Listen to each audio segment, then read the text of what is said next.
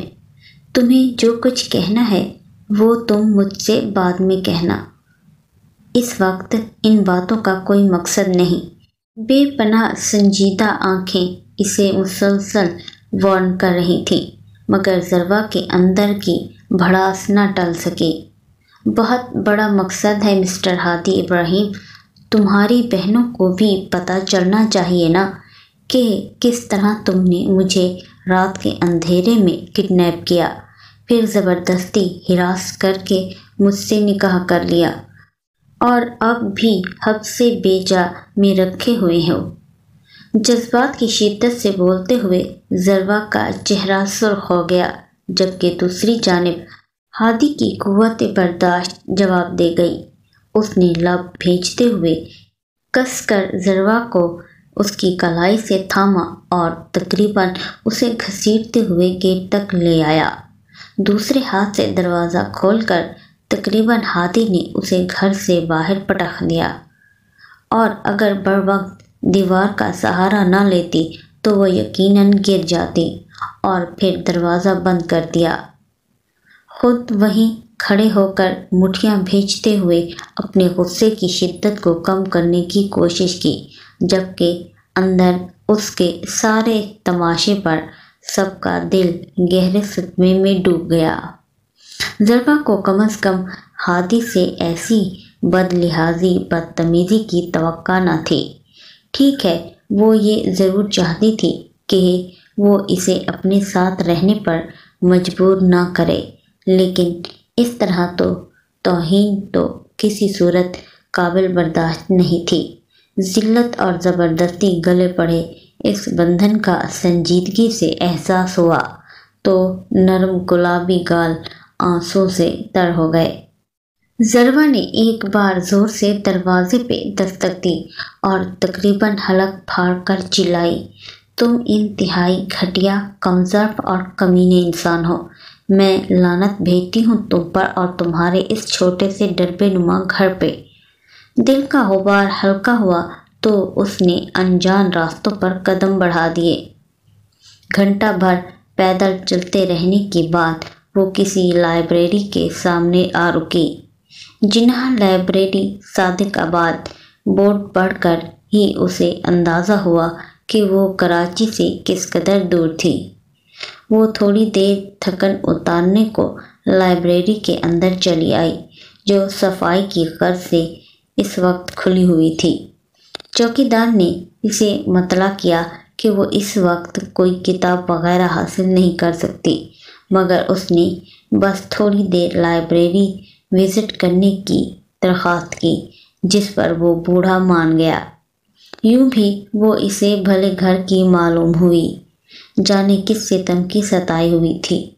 اس نے روئی روئی آنکھیں ہر ایک کو اس کی اندرونی کیفیت کا پتہ دے رہی تھی۔ وہ کچھ دیر وہاں بیٹھ کر اپنے دماغ کو بالکل ریلیکس کرنے کی کوشش کرنے لگی۔ پلٹ کر اب وہ کہاں جائے گی؟ دماغ نے بے دردی سے سوال کیا۔ اپنے گھر، دل نے جواب دیا۔ کون سا گھر؟ جس میں اس کے لالچی رشتہ دار بسے بیٹھے ہیں۔ ساتھ ہی دل نے خود ہی نفی کر ڈالی۔ لیکن کچھ بھی ہو وہ اس کا گھر ہے، اب وہ در در تو نہیں بھٹک سکتی، دماغ نے تسلی کروائی۔ وہ دل و دماغ میں چھڑی جنگ کو خیر بات کہتی اٹھ کھڑی ہوئی۔ لائبریری کا فون استعمال کرنا چاہا تو لائن ہی کٹی ہوئی ملی۔ مایوسی میں گھر کر اس نے چوکیدار سے موبائل کی فرمائش کی، جس پر اس نے یہ کہہ کر معذرت کر لی کہ اس کا موبائل 2 روز پہلے پانی میں گر کر خراب ہو چکا ہے، اسے ٹھیک کروانے کے لیے اسے اپنی پہلی تنخواہ کا انتظار رہے گا۔ ادھر بھی ناکامی کا منہ دیکھنا پڑا۔ اس کے پاس نہ پیسے تھے، نہ وہ یہاں کسی کو جانتی تھی۔ اب وہ کیا کرے؟ اس سوال نے پھر سے مخمصے میں ڈال دیا۔ سو وہ واپس لائبریری کے اندر آ کر ٹہلنے لگی۔ ٹہلتے ٹہلتے زینہ طے کر کے اوپر والے پورشن میں چلی آئی، جہاں نیچے کی طرح وال سائز ریکس میں مشہور معروف مصنفوں کی کتابیں رکھی ہوئی تھیں۔ اس نے ایک ریک میں موجود کرینے سے سجی کتابوں کی قطار پر انگلی پھیرنی شروع کی۔ طائر لاہوتی، دل دیا دہلیز، پیار کا پہلا شہر، دل ہارے، شاہکار، شہپر، محبت دل پہ دستک، ایک سے ایک بہترین کتاب۔ آخری کتاب پر آ کر وہ رک گئی۔ اسے نکال کر اس ٹائٹل پر ہاتھ پھیرتے ہوئے سوچنے لگی، کیا واقعی محبت انسان کے دل پر دستک دیتی ہے؟ لیکن اس دستک کا ادراک کیسے ہوتا ہے؟ کیسے پتہ چلتا ہے کسی کے جذبے آپ کے دل کی طرف آتے گمنام راستوں کی تلاش میں ہیں، یا کوئی مسافر پنچھی درد دل کے باہر بھکاری بنا محبت کی طلب لیے آپ کی ایک نگاہ کرم کا منتظر ہے؟ خیر، کسی بھی سوال کا جواب نہ پا کر اس نے کتاب واپس رکھی۔ سامنے لگے گھڑیال پر نظر پڑی تو رات کے 10 بجنے کا عندیہ ملا۔ رات کی تاریکی کے ساتھ ساتھ اس کی پریشانی بھی بڑھنے لگی۔ اس نے دوپٹہ گلے میں اسٹالر کی طرح ڈالا اور چوکیدار کا شکریہ ادا کرتی وہاں سے نکل آئی۔ روڈ پر رکشے چل رہے تھے، لیکن کرایہ مفقود سو۔ آج کی رات اپنے قدموں کو ہی زحمت دینا مجبوری ٹھہری۔